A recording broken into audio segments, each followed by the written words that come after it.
To better understand our world, ourselves,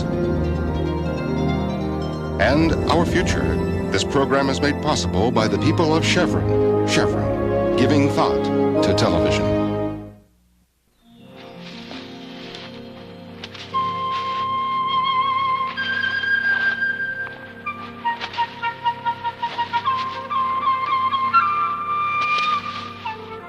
In the remote wilderness of central China, an American scientist tracks an elusive animal in its last refuge, the icy mountain ramparts near the border of Tibet.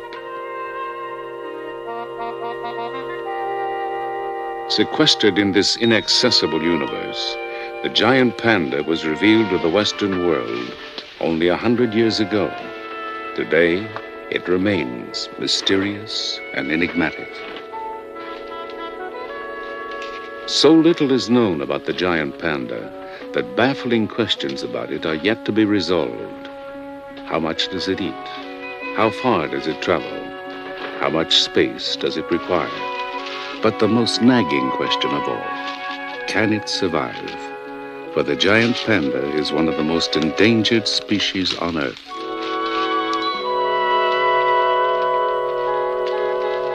The Chinese have allowed only 40 pandas to leave their homeland. Wherever they go, they create intense excitement. Ahí está la mamá. Ay, así. Míralo.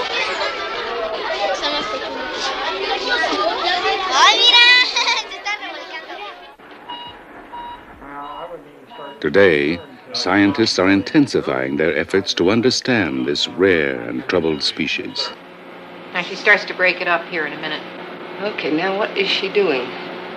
She's Yeah. shredding it. Yeah, Yeah. she tries to break Researchers are at work, it up. Really act from like Washington's National Zoo to the ever-shrinking bamboo forests of China, where the shy mammal clings to existence.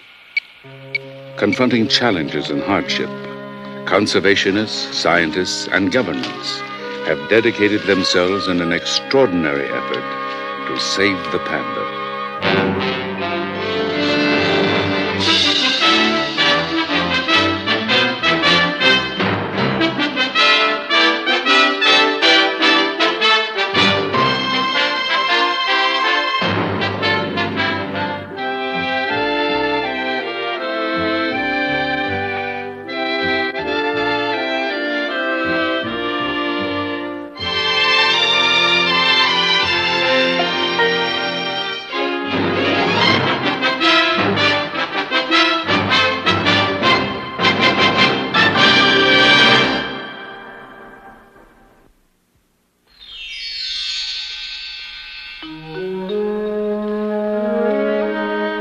In a time so remote that fact and legend mingle, there are references to a mysterious animal the Chinese called Bichon, the white bear.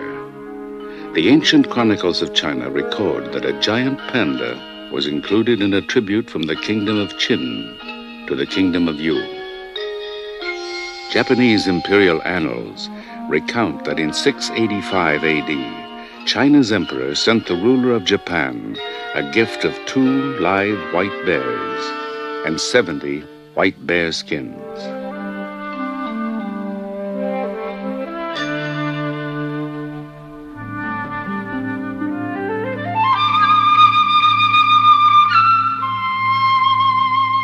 But secluded in remote mountains, shrouded by mist, clouds, and snow, the land of the giant panda was seldom penetrated.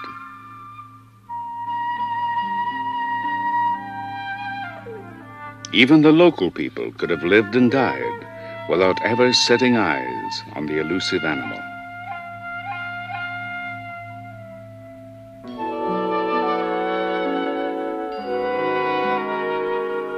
The deep forests and dense bamboo thickets held the secret of the giant panda for thousands of years. It was not until 1869 that the Western world was made aware of its existence, when the French missionary priest and naturalist Père Armand David discovered the strange bamboo-eating creature. But the giant panda remained one of the rarest animals known to man. Then, in 1929, Theodore Roosevelt Jr. and his brother Kermit led a successful expedition to acquire a giant panda skin for Chicago's Field Museum of Natural History. Soon, a succession of intrepid hunters braved marauding bandits and primitive conditions as American natural history institutions contended for giant panda skins. In 1936, Mrs. Ruth Harkness journeyed to China to realize the dream her husband had died trying to fulfill, and returned with the first live panda the West had ever seen, Su Lin.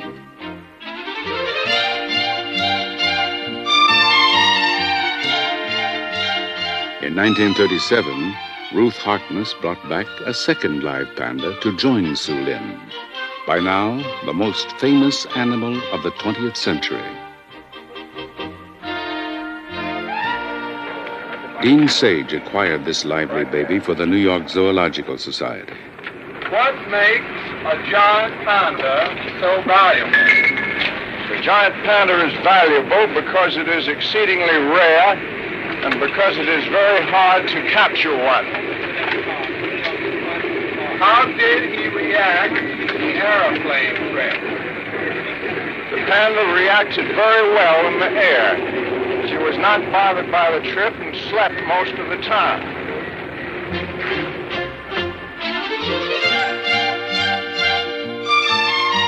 Soon, England joined the exclusive Panda Club, and the craze called Pandemonium swept through London.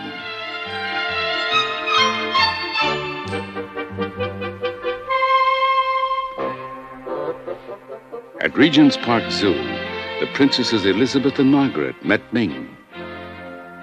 And when England went to war, the panda's hijinks brought joy to a public that desperately needed it.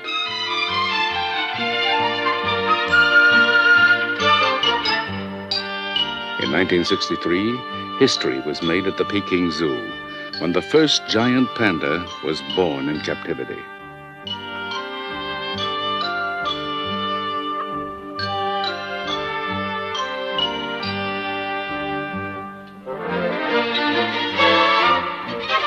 By this time, all but 2 giant pandas in zoos outside China had died.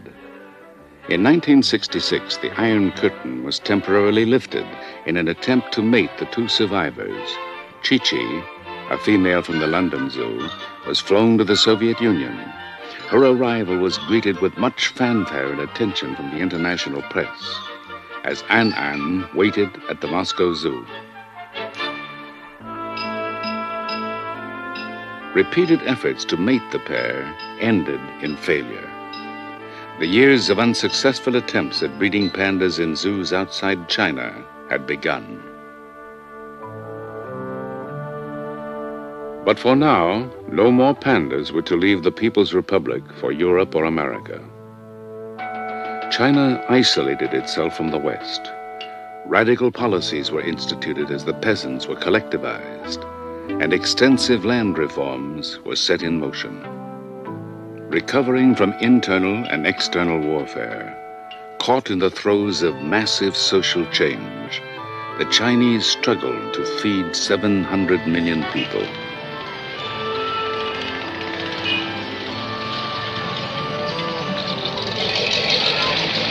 Hundreds of thousands of laborers toiled to modernize China, to industrialize what was still basically an ancient feudal society, and to transform it into a 20th century giant. A surge of radical fervor, which Chairman Mao called the Great Proletarian Cultural Revolution, launched massive political upheavals. The nation was rocked by turmoil and fear.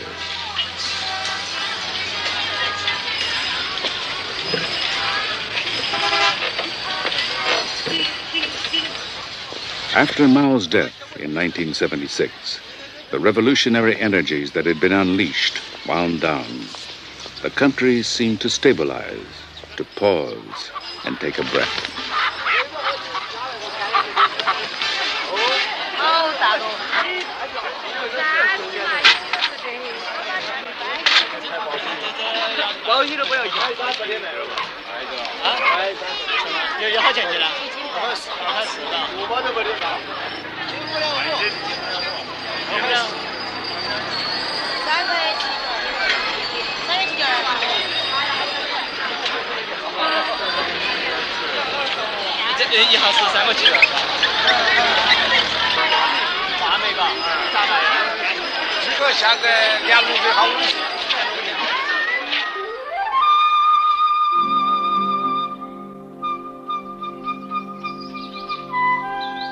The Chinese could now turn their attention to wildlife conservation.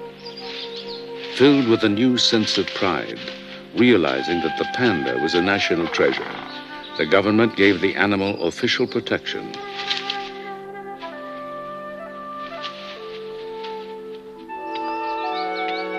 But each year, the burgeoning population encroached further on the panda's last refuge. Even within the reserves, people who had traditionally lived there were allowed to follow their old ways of life. More and more wild lands gave way to the plow.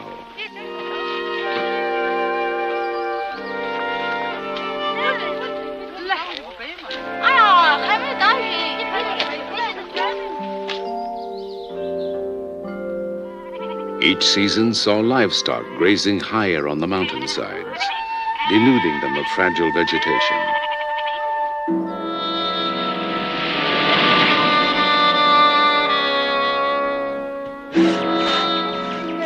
The forests themselves were being destroyed to provide needed housing.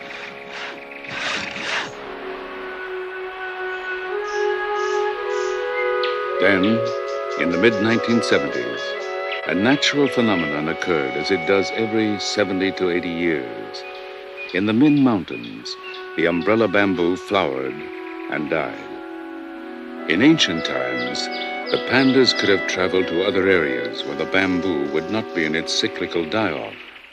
But now, nearly 150 pandas died of starvation. About 10% of the entire population wiped out within months. Gravely alarmed, the Chinese government asked the World Wildlife Fund International to join in an accelerated conservation program. Dr. Deborah Kleiman of the United States National Zoo and Dr. Emil Dolensek of the New York Zoological Society were selected to join Dr. George Schaller, co-field director of the Panda Project. Pictorial did that article. That's good for the panda. Schaller's wife, Kay, will assist him.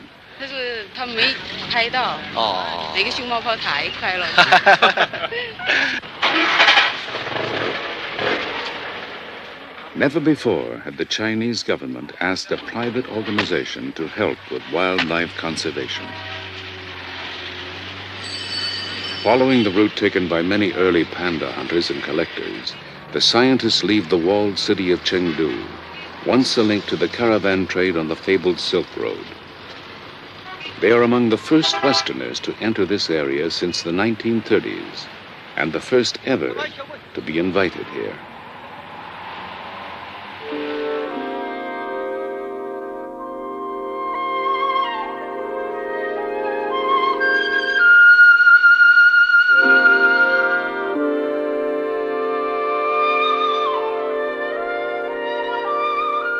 Four hours over rough roads from Chengdu, they reach a wilderness of jagged, tree-spiked peaks, reminiscent of classical Chinese paintings. This is the home of the giant panda. Although grappling with the problems of feeding an enormous population, the Chinese government has nevertheless set aside 10 tracts of land to protect the remaining pandas. In prehistoric times, pandas roamed over much of eastern China and Burma. Today, due to the destruction of natural habitat, their range has shrunk to these tiny areas. Wolong, where the World Wildlife Fund team will work, is the largest of the reserves.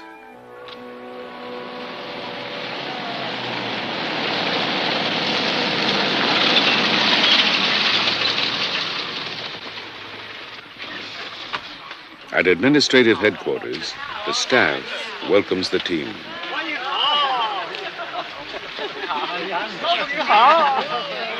The departure point for Schaller's research camp is a 10-minute drive away.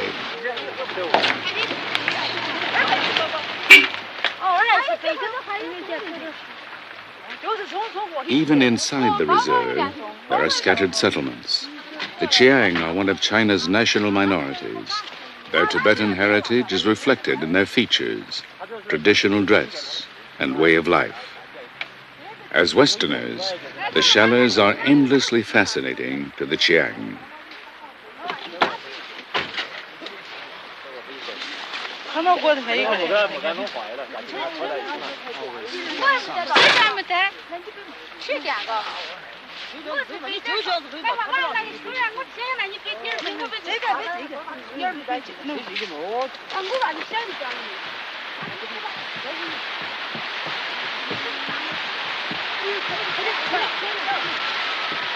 Here, on the Pityao River, the elevation is almost 6,000 feet. There is only one way to reach the research camp, so the Schallers begin a 2,000-foot climb up the mountainside. Every bit of food, every piece of equipment to be used there must be carried on the backs of the scientists and Chiang porters. The trail will become increasingly steep and treacherous.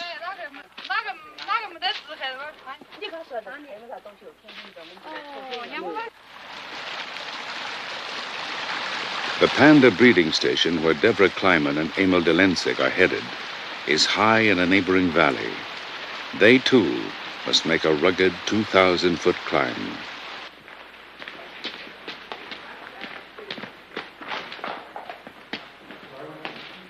In the days when commercial logging was carried out here, workers died blasting these tunnels through the peaks.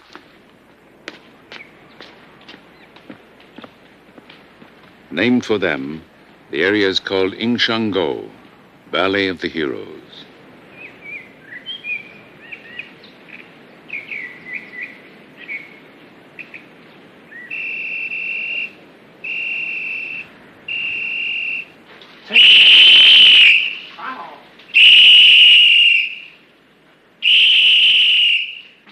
Three veterinarians and several keepers take care of the 7 pandas here.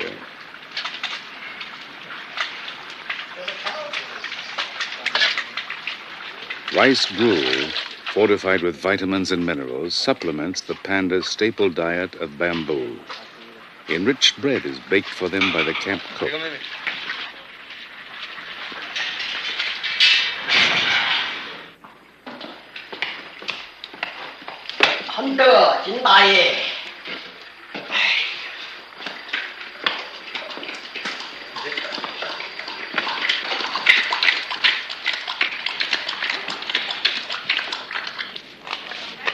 With a digestive system ill-suited for extracting the food value in bamboo, each adult animal must consume up to 40 pounds daily.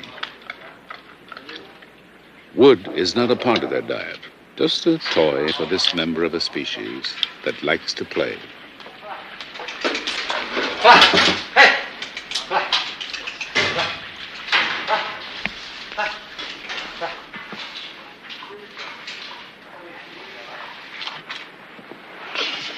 Dr. Kleiman has come here to facilitate natural breeding. With so few pandas left, it is now urgent that all of them reproduce. Last year we tried Jin and San, didn't we? And we also have done the same this year. But it doesn't seem to work so well. But it may change when they're in heat. If the natural mating attempts fail, Dr. Delensik will perform an artificial insemination.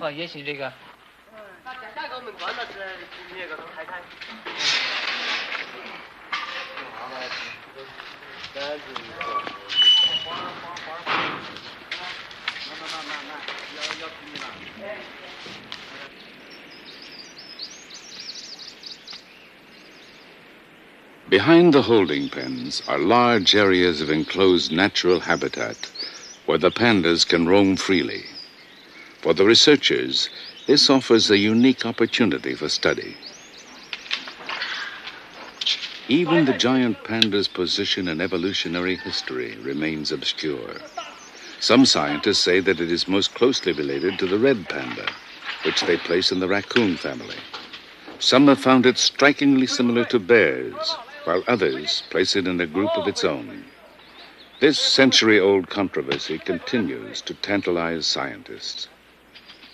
But for now, the questions are more immediate and pragmatic.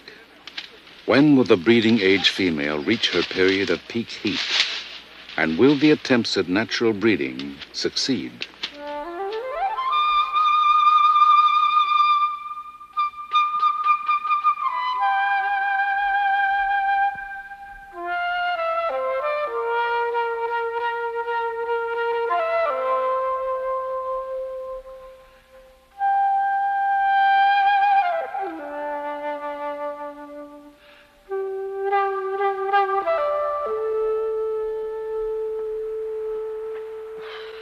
Much of Dr. Kleiman's work consists of daily observation of the female panda, now in her reproductive cycle. Kleiman has found that among mammals, vocalization and behavioral changes in the panda are unusually pronounced.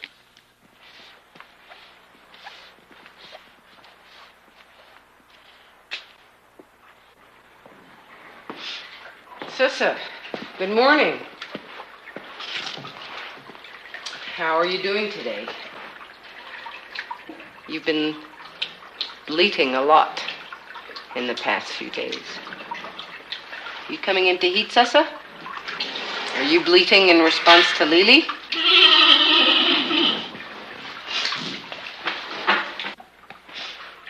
Ping Ping, I didn't let you out today yet. Oh, I know you'd really like to get at me. But, you know, if we chatted for a while, perhaps we could be friends. Oh, you're looking okay, though.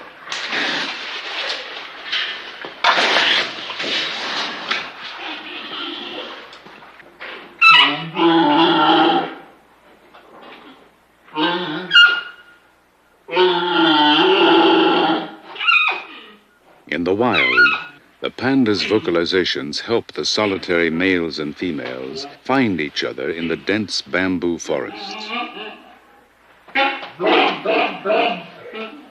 As she nears her period of peak receptivity, the female's bleating increases.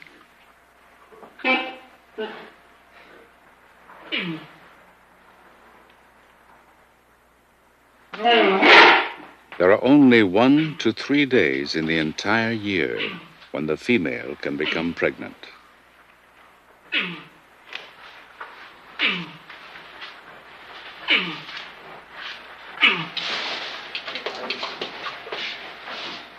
Lily's scent markings, posturings, restlessness, and vocalizations all indicate that she has reached peak heat.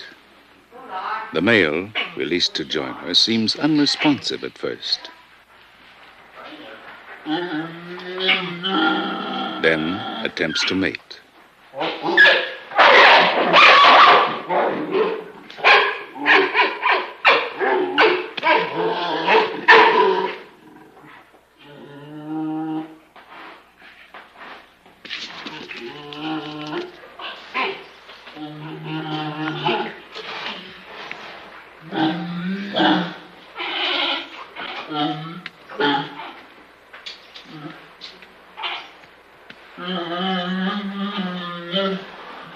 The mating attempt has ended in failure.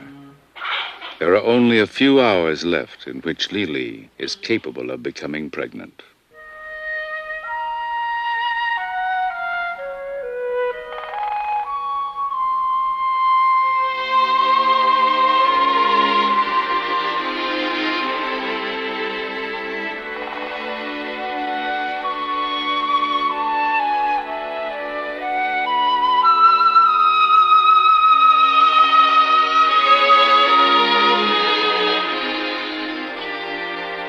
For over 100 years after its discovery, no detailed field study of the giant panda was made, until the Chinese initiated investigations in the 1970s.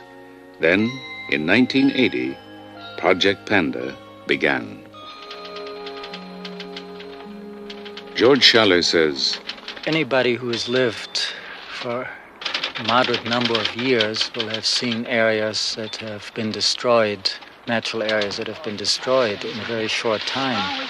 And my personal feeling is that one of the things one can do that is not only of benefit to this generation, but all future generations, is fight for the protection of nature. one of the world's foremost field biologists, Schaller is the director of the New York Zoological Society's Animal Research and Conservation Center. He has made landmark studies of mountain gorillas in Africa, tigers in India, jaguars in Brazil, and the elusive snow leopard in the Himalayas. I was basically attracted to studying animals because I like to observe animals. So it's very frustrating to study pandas because you're almost, studying an abstraction. Your notebooks are full of little symbols of which direction the animal is it active or inactive, but it still doesn't replace actually seeing the animal. To come too close to the pandas would disturb their natural behavior, so he purposely tracks them from a distance.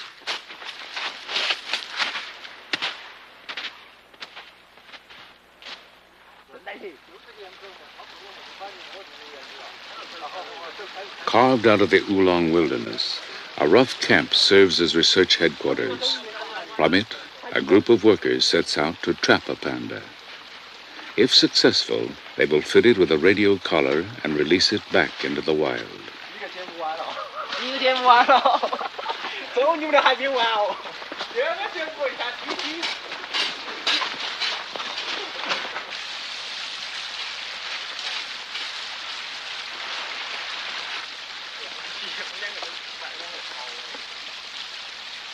Monitoring the radio signals will allow the researchers to follow the panda's movements year-round. For without snow on the ground, following panda tracks through steep forests of nearly impenetrable bamboo is virtually impossible.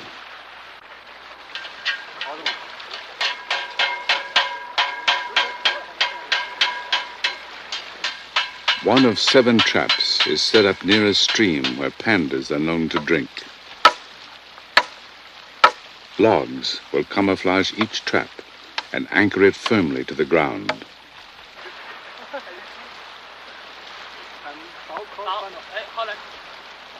A trigger mechanism is rigged to the trap door.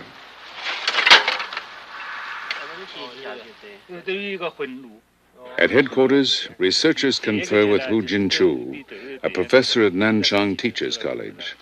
Hu has been working in Oolong since the early 70s. With George Schaller, he is now co-field director of the Panda Project.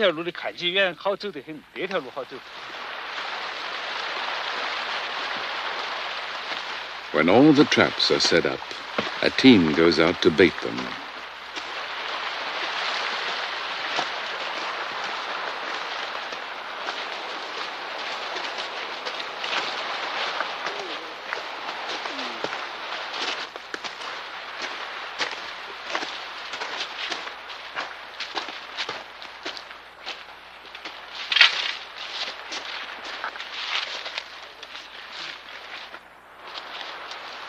For hundreds of thousands of years, pandas have been adapted to eating bamboo almost exclusively.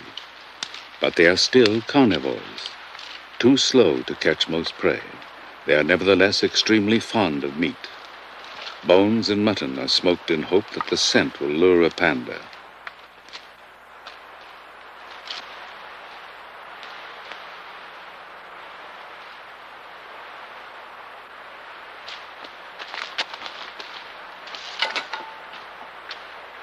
The meat is placed in the trap. The door is tested once more, and the waiting begins.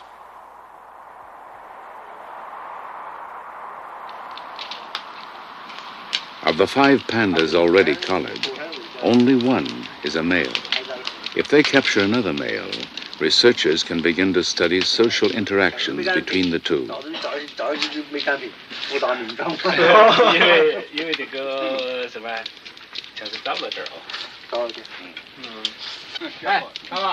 Dr. Wang Xiangqing, a veterinarian from the breeding station, is standing by to immobilize any captured animals. 有这个真正的分辨。哦，他们那天看到熊猫，在这刚转上去睡了一觉。逮到喽！熊猫来喽！逮到一个熊猫。 Late one afternoon, the call Shung Mao echoes through the camp as a runner brings the news that a large panda has been caught. It is in one of the distant traps at 11,000 feet, a rough 2-hour hike away. They must hurry to get there before dark.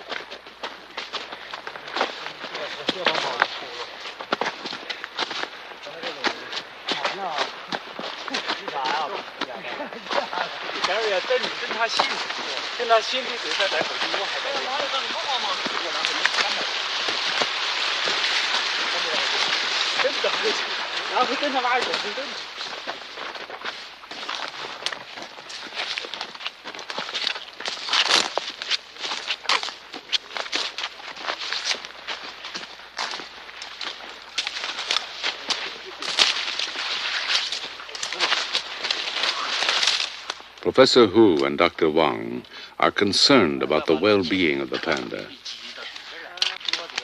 Estimating its weight, they decide on the dosage of immobilizing drug to be administered.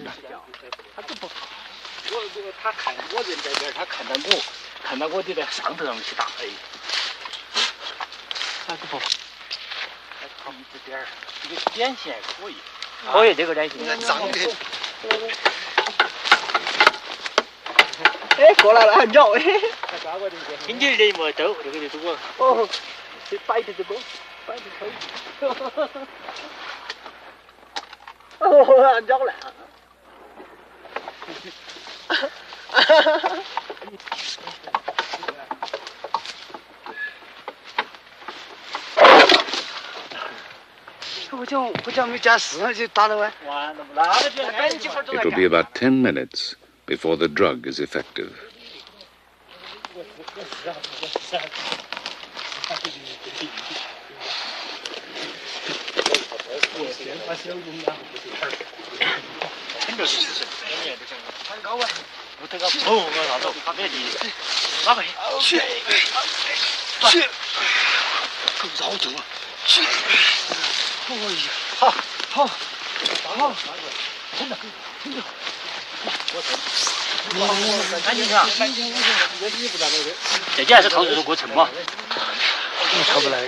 The radio collar is securely fitted to stay on the animal for 2 years.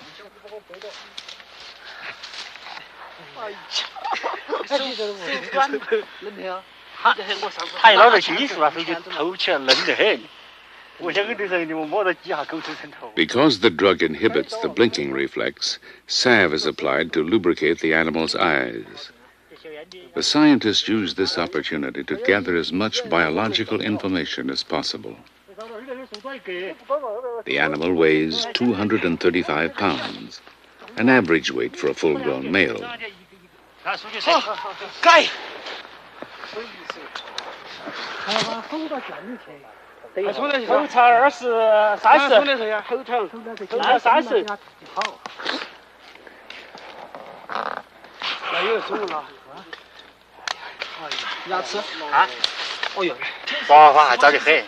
An examination of the teeth indicates he is about 16 years old.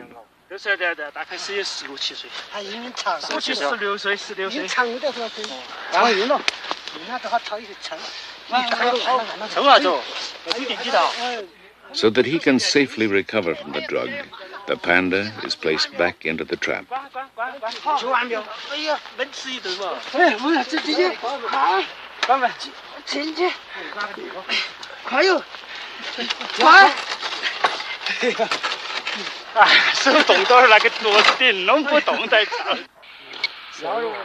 A test of the radio receiver indicates that the transmitter on the collar is functioning well.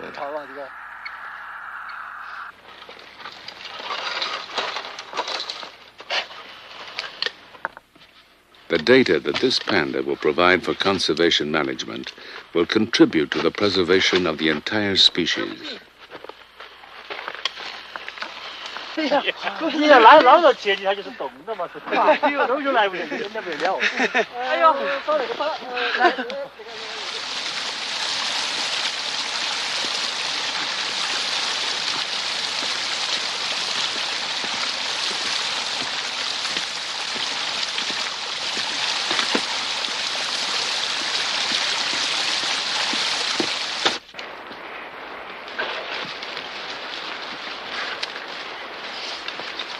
Every day, from sites throughout the study area, the scientists radio monitor the 5 collared pandas.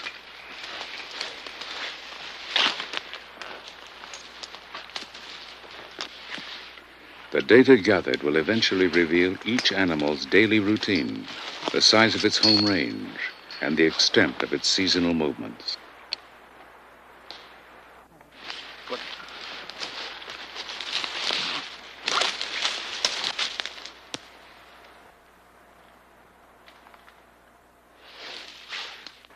By tuning into different frequencies, the researcher knows which panda he is monitoring.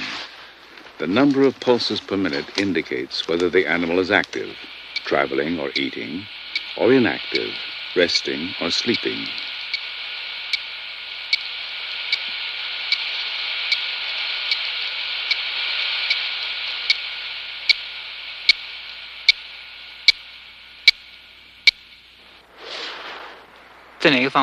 Through simple triangulation, the panda's location is pinpointed.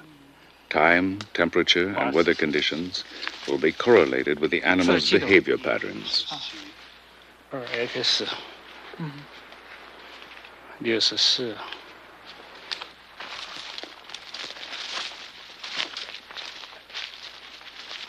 Botanist Julian Campbell has joined the World Wildlife Team to work with Professor Chen Zhisheng, who has studied the flora here for several seasons. Their first task is to find a common language. Jin, 枝条, ye, 花, jin, 枝条, branch, 叶子, leaf, 花, flower. flower. Okay. But the great challenge that faces them is to determine abundance and growth of the bamboo. They will constantly check development in 10-foot square study plots. Learning the life history of the bamboo will help to answer the critical question, how much space does the panda need to survive?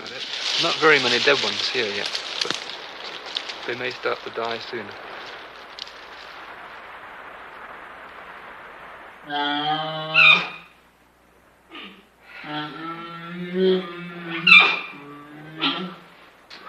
At the breeding station, Lily seems to be in her peak heat, and time is running out. But there must be consensus before an artificial insemination can be done.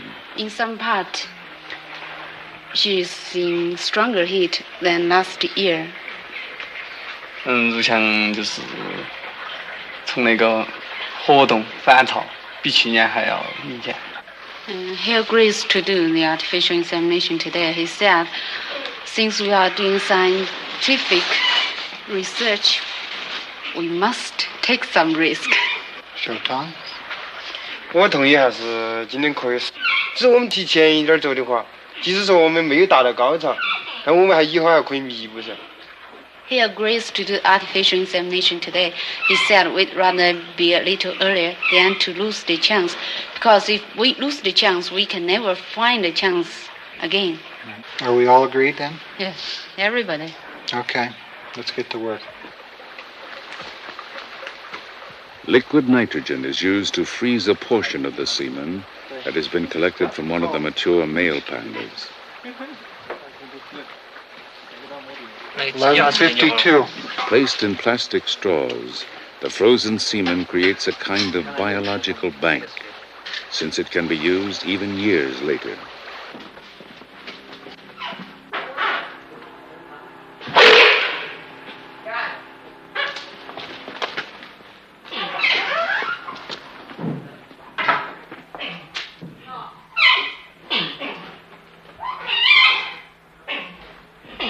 get this one done. That one will be down for a while.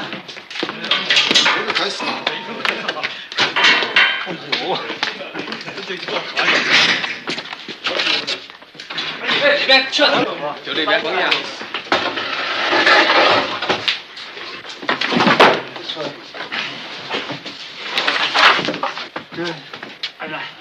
There we go. Good. Pull the thing off. See the separation there? Look, and you see the separation. See, we're still not to the cervix.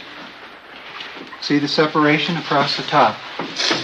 You see it? You see it? That's the thing I was talking about. Dolensek shares his expertise in the artificial insemination procedures with the young veterinarians. One of their hopes for the future of the panda is that someday it will be routinely bred in captivity. For now, their wish is that this procedure is a success. That was a good insemination today. 这是很成功的一次人这是什么工受精。活做得好？当然这次会产了一个小崽的。 Hope we shall have a baby panda this I hope time. so. We've got a good chance, I think, now. Good job. Thank you. Good job. Good job. I think today was a perfect day, and tomorrow and the following day, we should have a good chance, I think, with her.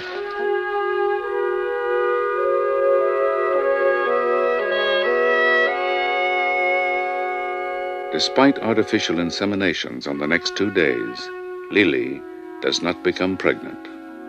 There will be no baby panda born here this year.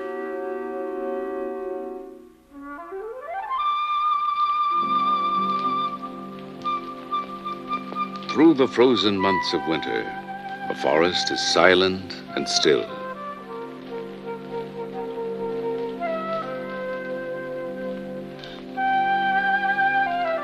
Most pandas stay at upper elevations, where one of the 2 types of bamboo in the study area is abundant.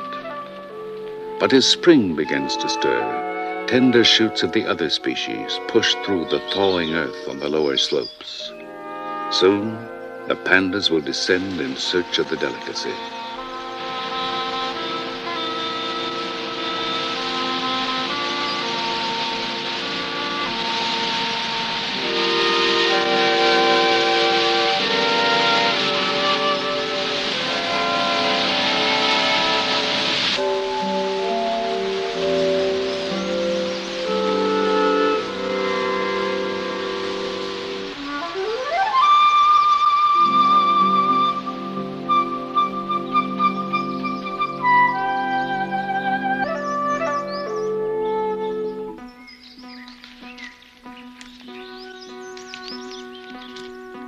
In the plots laid out during winter, Dr. Campbell checks the new shoots.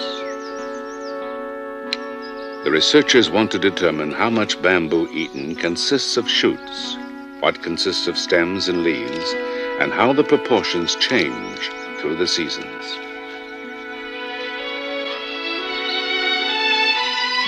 By May, the pandas are feasting on the new growth in the lower part of their range. Tracking and radio monitoring, the scientists intensify their efforts to observe the animals.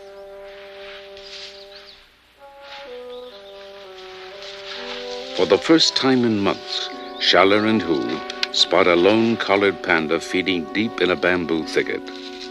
They stay quietly at a distance where their presence will not affect its natural behavior.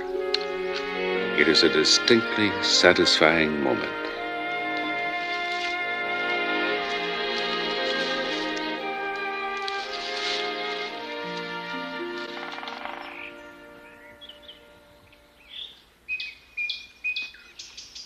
Five days every month, the radio-collared pandas are monitored over a 24-hour period. Their activities are recorded every 15 minutes.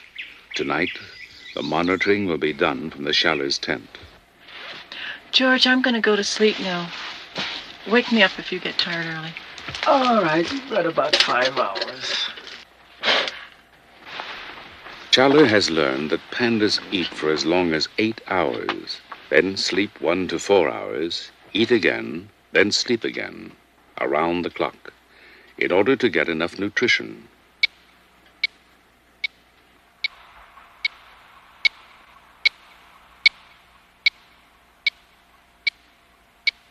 Females have a small range, males a larger one. Throughout the year, males occasionally seek out females to determine where they can be found during the mating season. Gradually, the seasonal information begins to translate into pictures of the animal's behaviors. We appreciate very, very much the kindness and the friendship that has been shown to us here. At a farewell party for Kay Schaller, she proposes a toast to the pandas.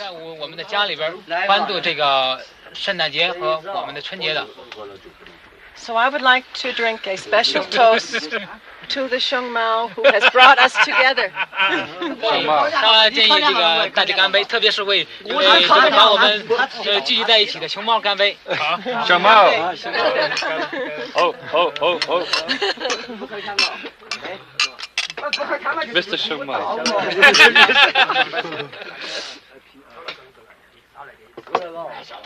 Bye. Bye. She is returning home to care for the Schaller sons back from school for the summer.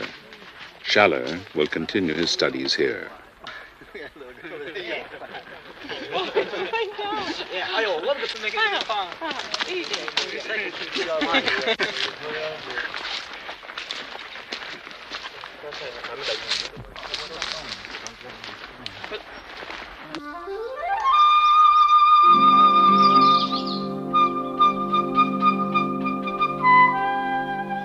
At the breeding station, the pandas spend the pleasant spring days in their natural habitat enclosures. Schaller comes to observe them, for he feels that he seldom sees enough of the reclusive wild animals. He speaks of their future. There's no question that the panda is a threatened species. The most immediate threat to panda certainly is habitat destruction, and that continues. So the general trend in panda numbers still slowly downhill. One of the goals of this project is to prepare the master plan so that the panda can be preserved and managed forevermore.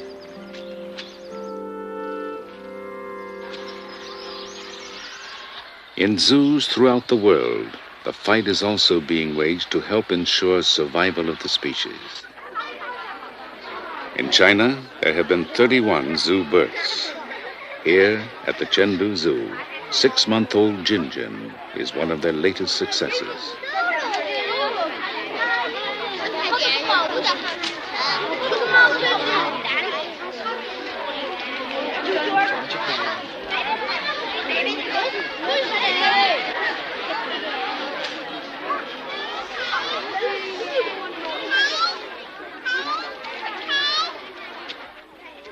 Perhaps he is a harbinger of some brighter future when no more pandas will be taken from the wild for zoos, and captive-bred pandas might even be released into the wild.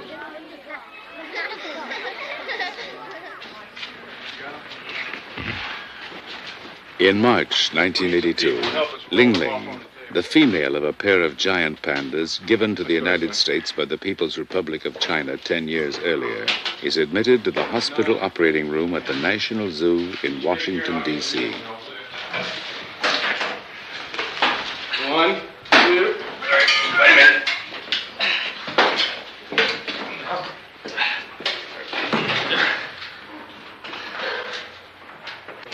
Repeated attempts to breed Ling Ling and the male Sing Sing have resulted in failure. Okay, we're in, guys. Now, distinguished medical professionals employ sophisticated tools to perform a unique operation.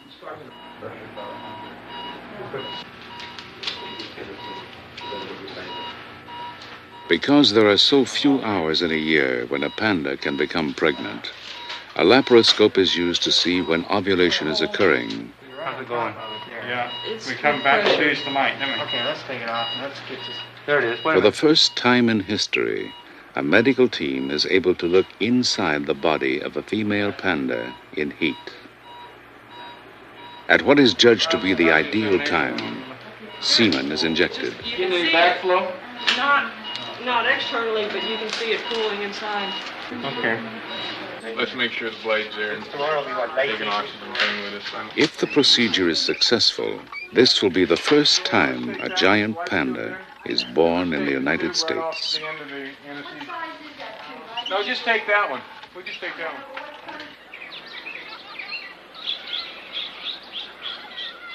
By midsummer, Ling Ling is isolated to protect her from disturbance.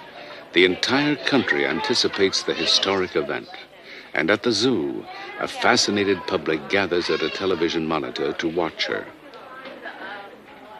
Perhaps no one is more hopeful than Deborah Kleiman. She has spent a decade observing Ling Ling and knows that the panda probably has only 5 or 6 more years to breed. Now, back from China, Dr. Kleiman's first stop every morning is to review the videotapes made of Ling Ling's activities the night before. Hey, this is the sequence where they reported some rump rubbing, right? Yeah, I haven't reviewed this tape, but this is the time frame. Dozens of volunteers watch, log, and tape Ling Ling 24 hours a day. It's been incredible. There's been more grooming than we've ever seen. And a lot of this. Yeah. A lot of A baby panda weighs a mere 4 ounces to the mother's 250 pounds. Researchers must rely entirely on behavioral and physiological changes rather than appearance as indicators of a pregnancy. Nell, has she been using old bamboo or... No, this is fresh. Well, she's really moved. She's not eating it. No, she's not eating. Moving around She's with not it. eating. And wait till she stands up a lot, as though she didn't know what to do with it. Yeah, I'd expect that, Yeah. you know, because first births, I don't know, you often get animals showing a lot of random carrying of nest material Yeah, until not they get knowing really what to close. do with it. Yeah. That is really a good sign. Yeah. Okay, so what we had last weekend, we had Thursday, Friday, Saturday, a lot of activity, a lot of rubbing, a lot of grooming. And since, Monday, Tuesday, nothing. It's And gone down. a little bit of possible nest building, too, over the weekend. The staff continues to evaluate Ling Ling's behavior, and an optimistic nation watches and waits. On August 27th, after 1,300 hours of the pregnancy watch by volunteers, Zoo Director Dr. Theodore Reed holds a press conference. She went through behavior patterns that led us to believe that she was pregnant. And we go from the heights of expectations to the sadness of not having the baby. And I'm very, very disappointed and sorry that I have to announce that there will be no baby panda this year, and that next year we'll try again. Despite this crushing disappointment, there is reason to hope. In Mexico City, the first zoo-bred panda to survive outside China was born in July 1981. In most captive situations, male and female pandas have been kept apart, except when the female is in heat. Here, zoo authorities left the male and female together throughout the year, with this wonderful result.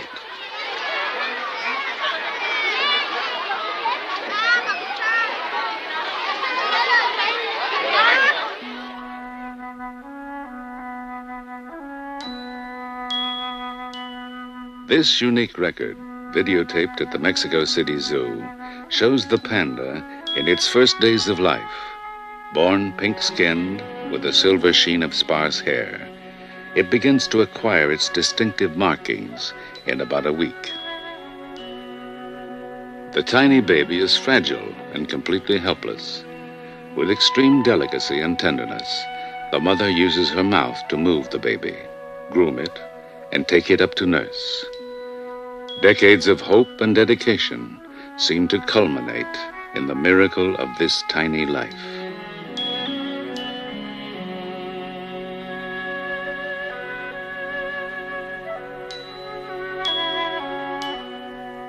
But although the births of captive bred pandas are a major breakthrough in the preservation of this rare animal, we can never be assured of its survival unless it is safe in its wilderness home.